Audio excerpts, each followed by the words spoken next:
Anaheim police fatally shot a woman during a standoff at her apartment in Orange County. Two of boxing's greatest fighters met face-to-face at LA Live for the only time before their May 2nd fight. And a 20-year-old man has been arrested in connection with the shooting of two police officers during protests in Ferguson, Missouri. This is Valley View News. Hello and welcome to Valley View News. I'm John Gripe. And I'm Jamie Pittenger. A 20-year-old man has been arrested on charges of shooting two police officers during a protest in Ferguson, Missouri. Jeffrey Williams was charged with 2 counts of assault in the first degree, 3 counts of armed criminal action, and firing from a vehicle. Authorities say there was already a warrant out for Williams' arrest. He was on probation for receiving stolen property and had not met with his parole officer in 7 months. Williams is being held on $300,000 bail. The officers wounded in the shooting have been released from the hospital. They were both from nearby cities and were assisting in crowd control when they were shot. Residents in an Anaheim neighborhood were shaken up after an officer-involved shooting ended with 1 woman dead. Valley View News reporter Brianna Ruffalo has more on the crime scene. This neighborhood turned into a crime scene after an argument between 2 women at a laundromat turned deadly. Anaheim Police Department says officers responded to reports of a stabbing between the women in the 900 block of Roberts and South Euclid Street in Anaheim. When the police got to the scene, witnesses pointed them to an apartment complex the woman accused of the stabbing ran to, ending with her dead outside of her apartment. One witness, who doesn't want to be identified, took this picture right after the shooting, where paramedics were trying to treat the woman and transported her to a nearby hospital. She says she saw the shooting happen right in front of her and believes it didn't have to end this way. They rolled her body out in front of my children, and it's pretty traumatic. I saw all the bullet holes in her chest. She's 100 pounds, soaking wet. She's a very tiny person. I don't really think that was necessary. They could have handled it a different way, maybe tasers. Anaheim PD Lieutenant Bob Dunn says when officers arrived to the woman's apartment, she refused to come outside to talk with them. The officers on scene requested on-duty negotiators respond to the scene in an attempt to get her to come out peacefully. Before they were able to arrive, a female emerged from that apartment and armed with 2 knives, and that's when the officer-involved shooting occurred. Family and friends of the woman says she had a history of mental instability. But people who work in the area saw her walking her dog every day and were upset to see this happen. Lieutenant Dunn says no officers were injured, and those involved in the shooting were wearing body cameras that will be used in the investigation. And Anaheim police says the woman died at the hospital, but the person who was stabbed inside the laundromat will be okay. In Anaheim, I'm Brianna Ruffalo, Valley View News. An American healthcare worker is in critical condition after contracting Ebola in Sierra Leone. The patient was taken to the National Institute of Health in Maryland. The patient was volunteering in West Africa to try and stop the spread of Ebola. This is the 11th person to be treated in the U.S. for the virus. 2 of the 11 died. The World Health Organization estimates a total of 10,000 people have died from Ebola. The South Pacific islands of Vanuatu are cleaning up after a devastating cyclone tore through the area. The storm, named Pam, had winds of more than 185 miles an hour, destroying homes, boats, roads, and bridges. The Australian Red Cross said the damage was most severe on the island of Tanna. In some areas, 90% of the buildings were destroyed. The sea level rose as much as 26 feet in the nation's capital of Port Vila. Vanuatu's president says it will be years before the islands can recover. The University of Oklahoma has hired an attorney to further investigate the video showing some fraternity members singing a racist chant. Members of Sigma Alpha Epsilon were caught chanting that they would never let African Americans join. Oklahoma University President David Boren expelled 2 members of the fraternity after the release of the video. Lawyer Michael Burridge will be the one assisting the school and says they will question students.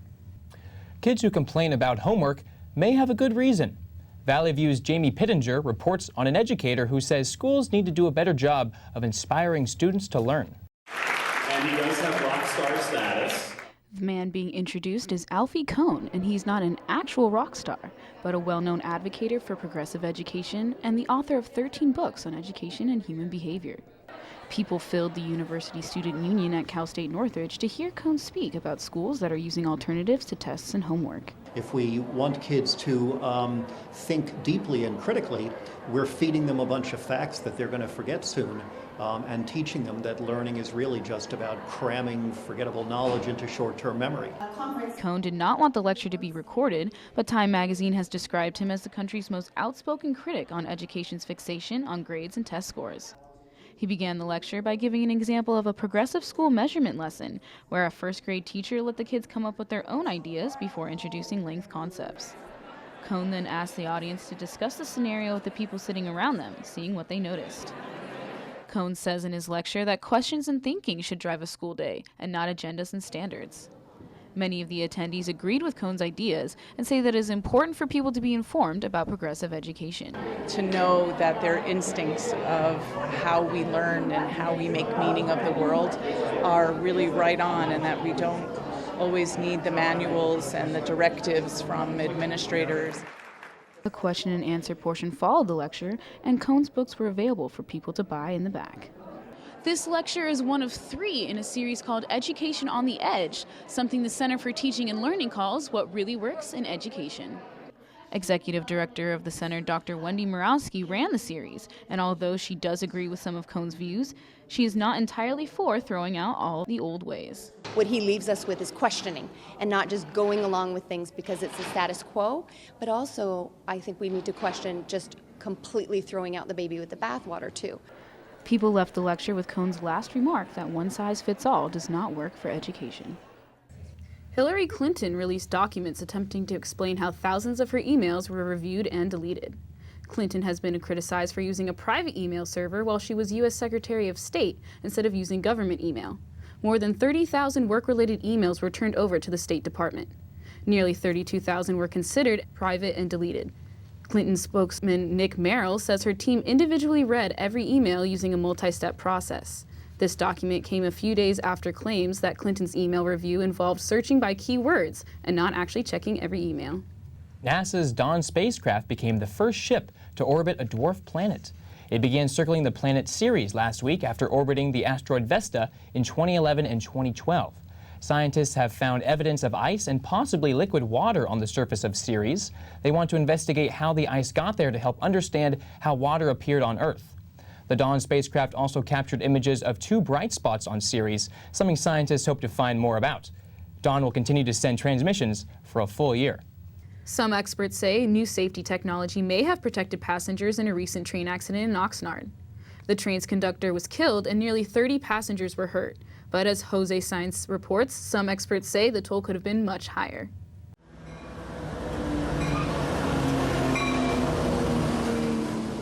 For years, Metrolink has been spending millions of dollars on safety for its commuter trains. The investments the company did on the technology of its trains helped improve the safety of the rail cars, which reduced the impact of the train crash that occurred in Oxnard last month. All of our cab cars and 2/3 of our passenger cars are equipped with what's known as crash energy management technology. Basically, they're equipped with a series of safety features to help absorb the impact of a crash. We could safely say that the technology worked. It definitely minimized the impact that it would have been with a very serious collision. I think we could have safely say it would have been much worse without it. The front end of the cab car that collided with a truck had an equivalent of a crumple bumper, which had allowed it to crumple up during the crash and absorb the energy of the collision. Despite that this incident didn't have as many people hurt or dead like past crashes, not everyone is convinced about the safety of these Metrolink trains. They ran that end of the train into the Ford truck. The crash was so severe that it seriously, critically injured the locomotive engineer, and he passed away this week. So if they're safer, it didn't do Mr. Steele any good. This attorney has represented injured riders in 2 of 3 previous derailments involving Metrolink trains in push configuration. He argues that it's better to have the engine pulling the train instead of pushing it. That way the extra weight of the locomotive in front can keep the wheels attached to the rails and prevent derailments. Instead of having just a few inches of crush, you've got at least 58 feet of battering ram protection for everybody on the train. The National Transportation Safety Board is still investigating the accident and then trying to determine where safety may be improved. In Los Angeles, Jose Sainz, Valley View News. Coming up, we'll hear why CSUN's Latino Journalists Club wants to stop unpaid internships. We'll also have the latest on the death of Al Rosen, a former Cleveland Indians third baseman.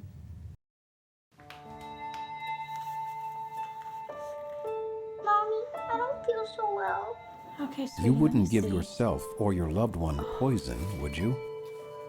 Then why would you take or give counterfeit medications that may contain the wrong or no active ingredient? Counterfeit medications are out there. They can be ineffective and harmful to your health. Be a smart consumer and know your pharmacy, especially if you're purchasing medication online.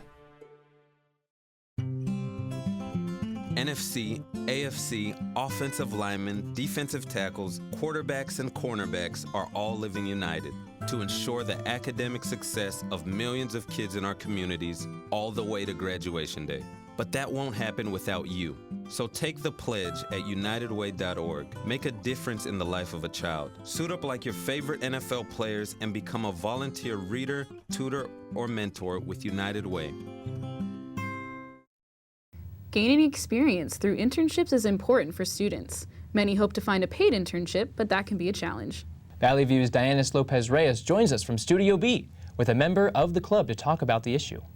Thank you.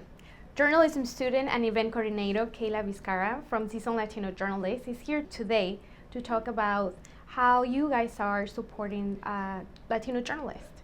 Right, yeah, thank you for having me here. Welcome. Can you tell us a little bit about CSUN Latino Journalists? Yeah, the CSUN Latino Journalists Club is a student chapter of NAHJ, which is the National Association of Hispanic Journalists, and also of CCNMA, which is the Chicano News Media Association of California.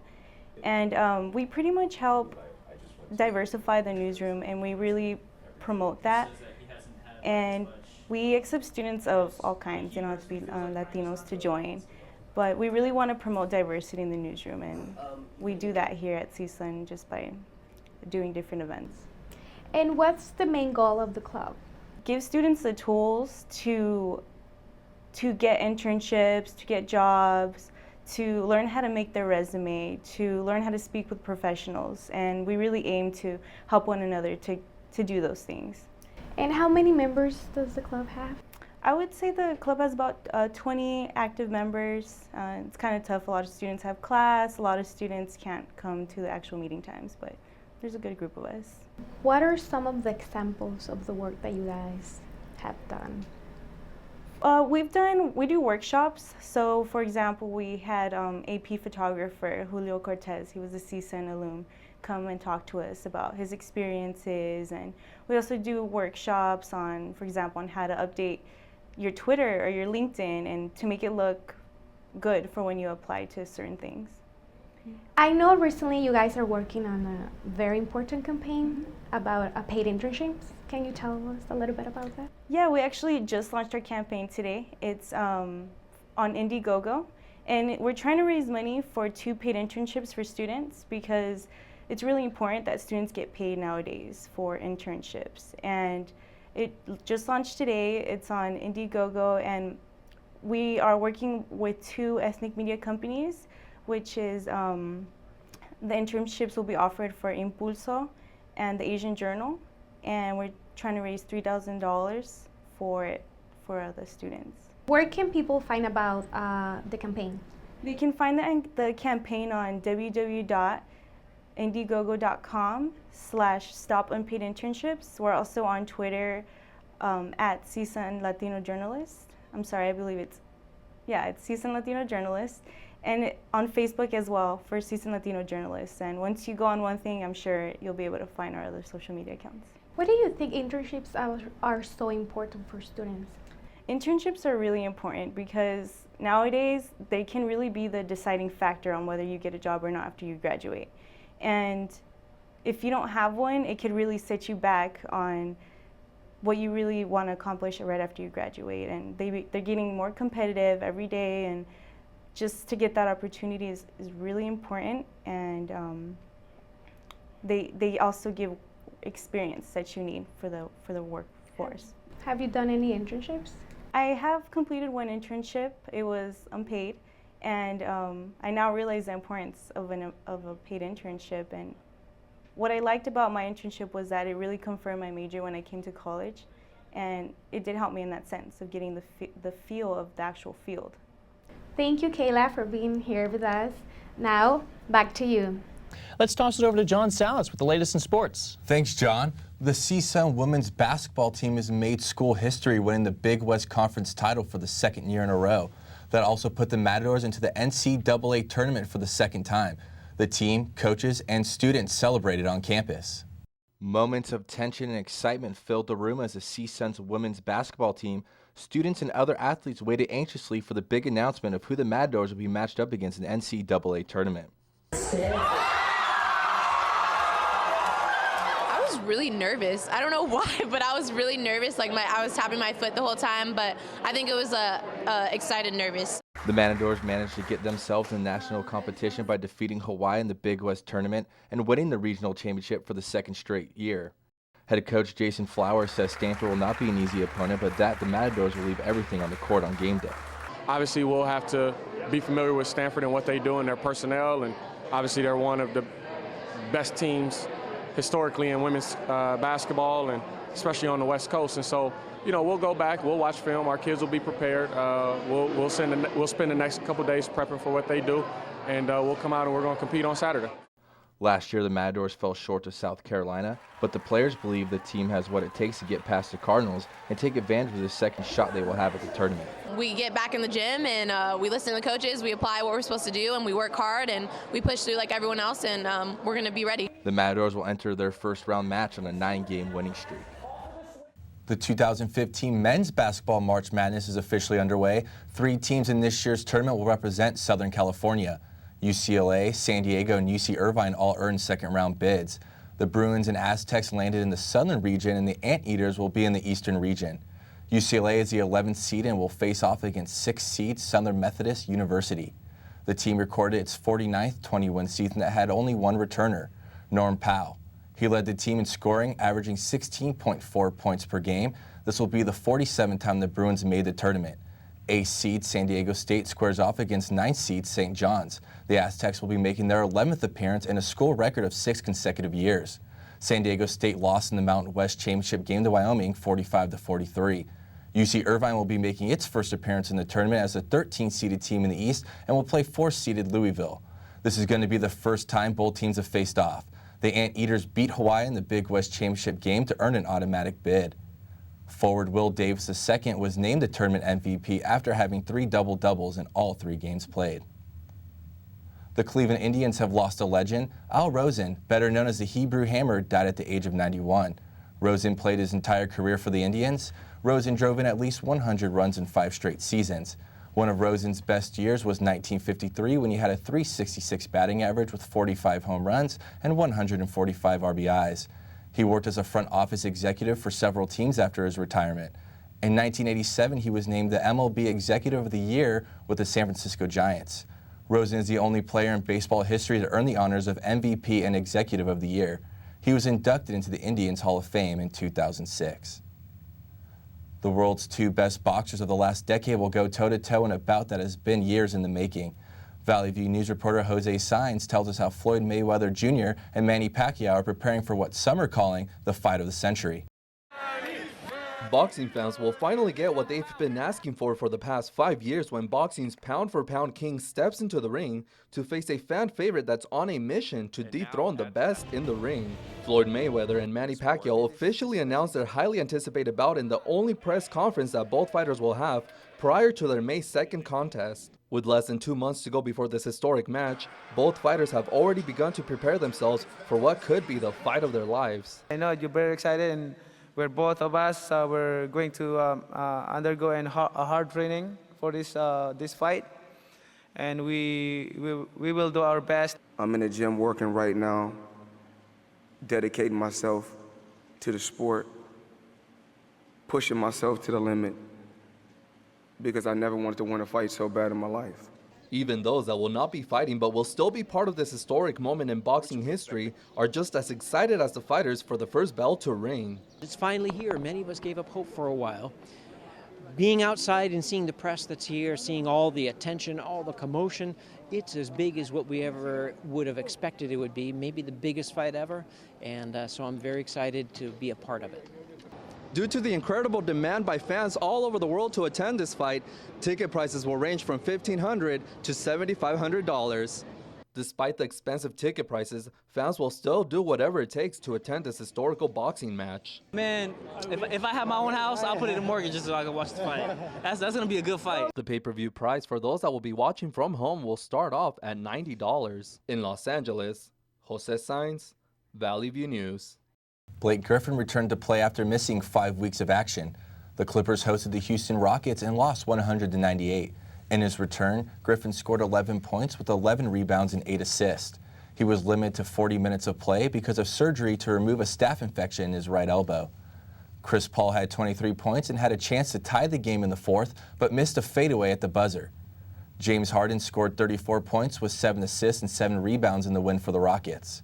The regular season ends in less than a month, and the Clippers currently have themselves set up for another postseason run. The Portland Timbers and LA Galaxy saved it all for the last 2 minutes of play.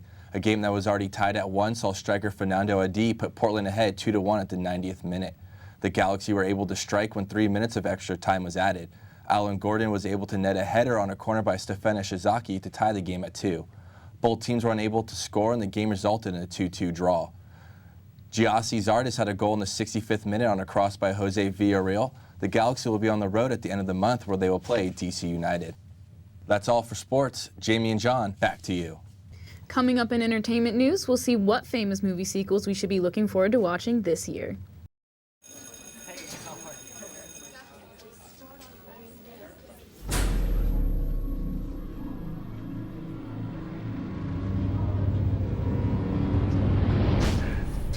You guys going to my party on Friday? Yeah, dude, it's gonna be crazy. All right. What's up, dude? I'm loving your jacket. Don't be such a fag. If you don't mean it, why say it? Words hurt. Think before you speak.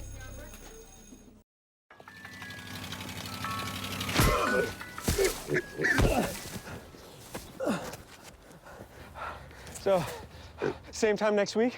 Well, of course. And now let's toss it over to Sabella Scalise with entertainment and the latest on James Franco's visit to CSUN. Thank you, Jamie. New Orleans police have arrested real estate heir Robert Durst on charges of first-degree murder. Hours before his series finale on HBO, police found him at a hotel room he'd paid for under a fake name. Durst is a suspect in the disappearance of his wife and the killing of writer Susan Berman. The evidence includes a recorded statement he reportedly made while taping the HBO program. In the recording, he says, "What the hell did I do? Killed all of them, of course." Durst's attorney says he's going to waive extradition to California. He will be arraigned in Los Angeles on charges of first-degree murder in the case of Susan Berman. Fashion designers Domenico Dolce and Stefano Gabbana are locking horns with singer Elton John. John has called for a boycott of the Dolce & Gabbana brand after the designers made comments against in vitro fertilization and same-sex marriage. The designers told Panorama magazine they also oppose adoption by gay parents, surrogacy, and what they call synthetic children. John and partner David Furnish married in December and are raising 2 children conceived through in vitro fertilization. Gabbana released a statement saying he was discussing his personal views without judging other people's choices. Hashtag boycott Dolce & Gabbana topped the trending list on Twitter in the U.S. Associated Students has hosted its annual Big Lecture event, and this year's speaker was actor and filmmaker James Franco. CSUN students were given the opportunity to hear stories and take advice from the celebrity. Valley View's John Gripe found out just how excited CSUN students were to hear from the actor. After tickets sold out in just 5 hours after going on sale for CSUN's annual Big Lecture, it makes sense that students were eager to attend the event. But on the other hand, Associated Students has never had a speaker as big as James Franco before. You want to know how your work is communicating, what is being communicated, what people are taking from it. School Vice President Talar Alexanian says it's an event AS Productions puts on every year, which allows their guests to share insight into their industry. In the past, we brought, for example, the director of Blackfish, the documentary. That was last year's speaker. And this year, we decided to go a different route and bring James Franco, who's been in the news because of the interview, but also because he is a filmmaker and he has a myriad of other talents besides just acting. And so we figured it would be someone fun that students would just want to see and get to know more about. The event took place at the Valley Performing Arts Center at the CSUN campus. The 1,700-seat theater was sold out for the event, and tickets were only exclusively sold to CSUN students. Those who arrived had to both present their tickets and their CSUN ID to be able to get inside. Tickets were priced at just $5 per person in order to make it reasonable for all students. Some of CSUN's biggest Franco fanatics came out early to guarantee a good view of the actor. I got up at like 8:30. My roommate Brandon got here at 8 o'clock, like right as the line opened, and I had class. I just like zoomed on the freeway in and out, and I was just like, I need to be first in line. I need to see James Franco. And we did shifts, taking turns, watching our spot so that we could all be at the front for James Franco. Seats were on a first-come, first-served basis, and ASVP Alexanian says the lecture turned out to be a major success.